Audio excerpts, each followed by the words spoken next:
Hello, everyone. My name is Adam Jarzik, and I lead the APAC research team at FrontierView. We just released our Global Events to Watch for 2023, which looks at a range of disruptive events that could have significant, wide-ranging impacts on multinationals' plans for next year. To expand on the work that we've done at the global level, my team and I would like to walk you through some region-specific events to watch for Asia Pacific. As a reminder, these are significant, disruptive events that fall outside our base case assumptions for next year and are likely and important enough that we think they should be on the radar for senior executives and monitored as part of risk mitigation efforts. In some cases, it may even make sense to build contingency plans for them if they're substantially disruptive to your plans, or if you see them as potentially substantially disruptive to your plans. Every year, several of the events to watch that we flag take place. So just to be clear, these are not just hypotheticals. The chart that you're seeing compares the various regional events. On the x-axis is the likelihood that an event will occur. On the y-axis is how quickly an event would impact business. And the size of the bubble is the relative scale of business impact for multinationals if the event should take place.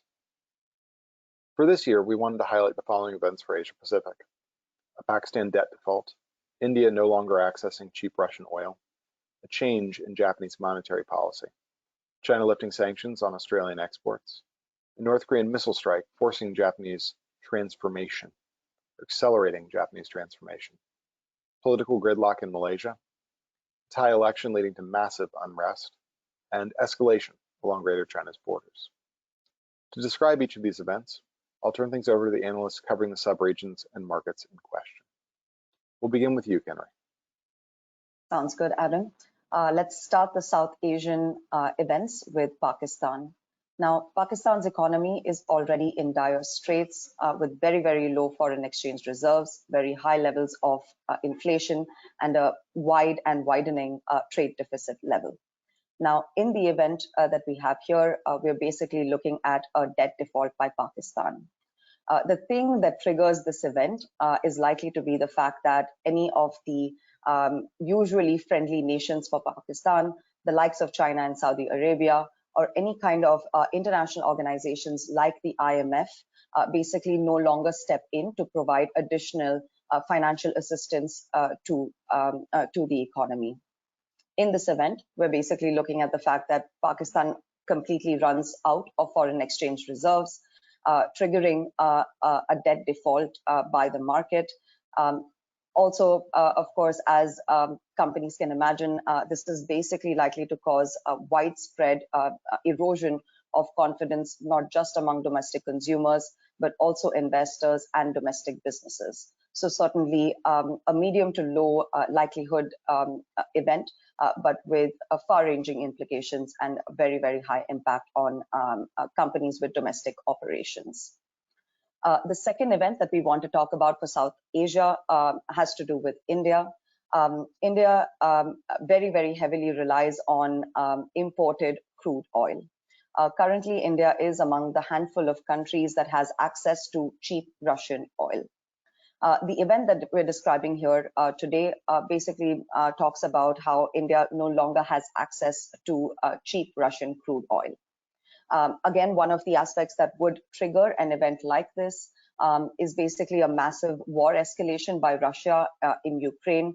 We're talking about something along the lines of Russia using tactical nukes, but it may not be limited to an action like that. In this scenario, geopolitical calculations for India basically completely changes, as a result of which it no longer accesses this cheap or discounted crude oil that it has enjoyed so far from Russia. Of course, as again, our listeners can imagine, wide-ranging impacts as a result of this, and extremely high levels of import bill for India, very, very high levels of inflation for consumers as well as businesses, that again impacts consumer confidence as well as investor confidence and manufacturing operations for several businesses within the market. So that brings us to the close for South Asian events. Thank you very much, Henry. Over to you, Milind. Thank you, Adam. So for developed APAC markets, we are looking at 3 events. The first is a change in Japanese monetary policy. Now, despite the fact that there has been major depreciation of the yen, major inflation in the Japanese market, a change in Japanese monetary policy is more likely next year than it was in 2022. That is because we are looking at a change of leadership in the Japanese central bank.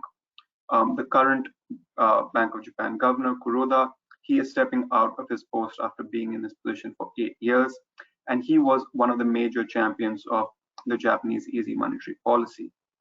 Now, what we're looking at in this event is that the Bank of Japan appoints a more hawkish central bank governor and an environment in which the yen is continuing to depreciate and inflation in the Japanese market is remaining strong. Such an environment could create a change in Japanese monetary policy. Such an event would have an impact, of course, on the yen. We would see some yen appreciation, which would lower the cost of imports and increase profits for multinationals when they are converted to their home currencies. But on the other hand, it would have quite a negative impact on domestic investment levels and really lower some business sentiment and confidence domestically in Japan. So that's why this is a mixed event categorized in yellow. The second event that we're looking at is China lifting sanctions on Australian exports. This event is, of course, positive for both countries and is highlighted in green. This does have quite a strong likelihood of taking place, given that relations between China and Australia have improved under the new Labour administration in Canberra. Although there hasn't been a material change in the country's positions, overall rhetoric and tensions have cooled dramatically. So this does raise the likelihood of China lifting trade barriers in a further effort to normalize relations. However, there is potential for further delay or disruption in this regard because China would like to pose the events of the last 3 years as a win domestically and ensure that it is still and project that it is still in control of the relationship with Australia. So this could lead to further delays or a very gradual rollback of barriers on Australian exports. The last event that we're looking at is a North Korean missile strike that forces or accelerates a transformation in Japan. Now, with North Korea launching a record high number of missiles in 2022, there is the distinct possibility of a missile strike on South Korea or Japan. The reason why we're highlighting that a missile strike on Japan is because it would have greater economic consequences. We already know that Japan is pushing forward towards expanding its overall defense expenditure. It is looking to increase taxes to fund that increase in defense expenditure and develop counter-strike capabilities and potentially alter its constitution.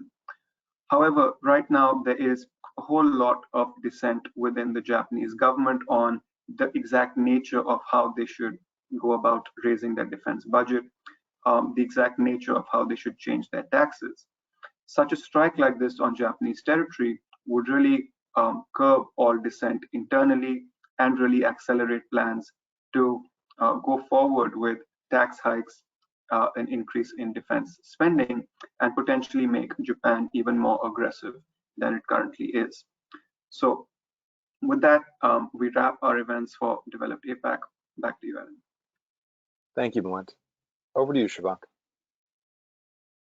Perfect. So now we'll be looking at the two events that we have for Southeast Asia. The first is a political gridlock in Malaysia. So just to set the context a bit, we did have general elections that occurred recently where we saw a hung parliament as no coalition was able to reach a simple majority. Following that, we saw that Anwar Ibrahim's coalition managed to form alliances and form a government at the last minute, but this has created a more fractious as well as a relatively unstable government in Malaysia. We are seeing now that a confidence vote will be held on December 19th. And as per our base case, we do expect that Anwar Ibrahim will survive the confidence vote and remain as Malaysia's PM.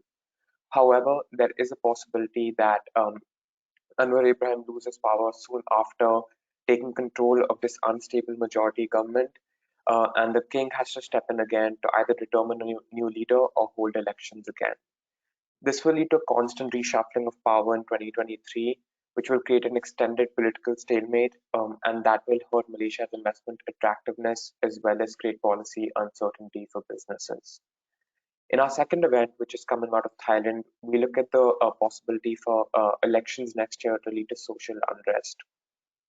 Now, as per our base case, we do expect that the opposition party, Phai Thai, will be winning the general elections and take control of the government in a smooth transition of power.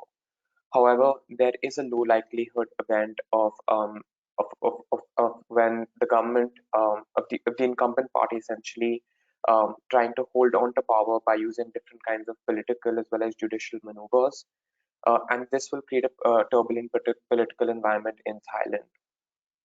Now, a turbulent political environment, along with high inflation levels that we expect in 2023, as well as food shortages, will all come together to create the possibility of social unrest. And that will result in Bangkok seeing mass protests, which will build over the weeks and lead to a shutdown of the city. And this will essentially negatively impact firms' operations as well as demand in the region. Thank you, Shivank. I'll take our last event, escalation along Greater China's borders. In recent years, we've seen tensions flare multiple times in multiple places between China and its neighbors. Think about places like the East China Sea, the South China Sea, and the Himalayas. This year, at least so far, we haven't seen quite as much escalation as in many recent years, but the underlying drivers of conflict have by no means dissipated.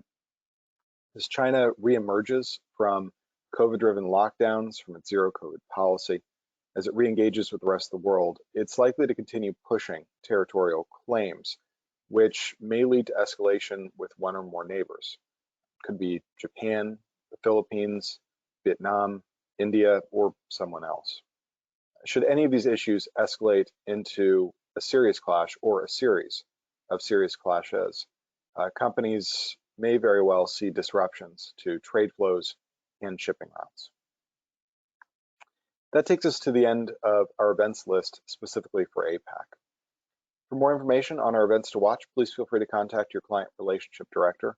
And if you haven't yet, take a look at our global report and webinar on our portal. Thanks for tuning in, and have a great day.